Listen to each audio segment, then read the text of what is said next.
We are following breaking news right now. This is of a house fire in Maple Grove. We've got a live look at the scene right now. We've got a picture we want to show you. Look at all these plumes of smoke here. So you're supposed to be able to see a house right now. This is on Shady View Lane. This is in the northwestern part of the city. Look at that hole there. I mean, you can see the size of this fire. Firefighters on scene with hoses working to put this out. We understand there's a car in the garage there, but it looks like how many firefighters? That's the shell of the car there. One, two, at least a couple of firefighters on scene there, but that's just the shell of the car left. So still don't know if anyone had been inside at the time of the fire. Hopefully everyone is out safely. So we're going to make some calls. We're going to talk to Maple Grove, the fire department there, get some more information. As soon as we get that information on this fire in Maple Grove, as crews continue to put out hot spots on this fire, we'll make sure to update you. Also, breaking news from overnight. We are working to learn more about a deadly shooting. This was near a Minneapolis bars near downtown last night. So we got to look at that scene. This is what it looked like. This is right near City Hall. Police tell us one man is dead and another is injured last night following that shooting. Two other women were hurt. Police say they're not sure if they were also shot. This happened near Barzia just before 11:40 last night. We're still waiting to get more information from police in Minneapolis. We'll update you as soon as we learn more. Today, National Guard troops are expected to be sent to Chicago. The Windy City will now be the fourth U.S. city with these kinds of deployments. President Trump has said that troops will protect federal agents and help with immigration enforcement. But this move comes amid protests from local officials and from residents. Now, Governor Tim Walz here in Minnesota says we in this state could be next. And he expects the president to deploy National Guard troops to the state. He says he's ready to push back if that order comes down. Our Barrett Leone joins us from the live desk this morning because after learning about these preparations, what can you tell us, Barrett?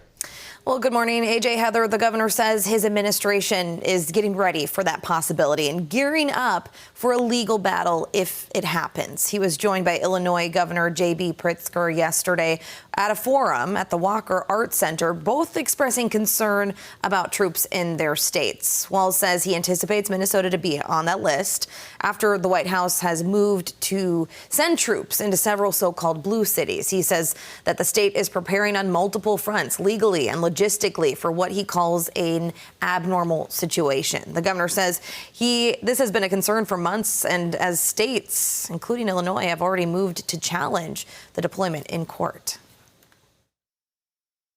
It would be logical for them to come here. We fall into exactly what it looks like they're trying to target, blue cities in places that he wants to make an impact. You can certainly chill voting in states like Minnesota if you target Minneapolis and St. Paul. We're preparing for it. We're preparing to use the courts. We're preparing to follow all the laws as they're written to challenge them on this. But I think it's really important for the citizens to see this is not normal. And again, we could see troops, National Guard troops in Chicago as early as today. This after a judge declined to issue a temporary restraining order there. So we'll be on close watch of what happens in Chicago and then perhaps here in Minnesota. Barrett, thank you.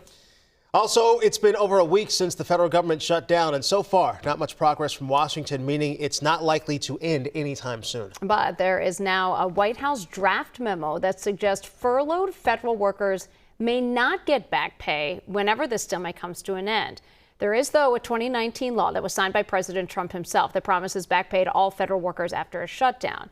Now, the president seemed to agree with the memo, but he also said he follows the law and what the law says is correct. Meanwhile, Democrats are accusing the White House of bullying. This administration has spared no effort, none, to be intimidating, to incite fear if there are these mass firings, or if pay is denied, because people have rights. They will sue for damages. Major airports are starting to see the impacts of the shutdown. The Air Traffic Controllers Union says that the shutdown is affecting morale and creating hardships. But the union has also told its members that they must keep working and warned if they don't show up, they could be terminated. Minnesotans are concerned as MEA weekend is just days away. That's when many families go out of town for the weekend, and any delays could cause problems for travelers. I do have concerns for the shutdown, especially with some of our TSA agents not getting paid and some of our air traffic controllers not getting paid as well. It's definitely concerning. So the Senate is expected to vote once again on dueling short-term funding bills. They are set to vote this morning. Happening today, former FBI Director James Comey will be arraigned. He is charged with making false statements to Congress and obstruction of a congressional proceeding during a Senate hearing almost 5 years ago.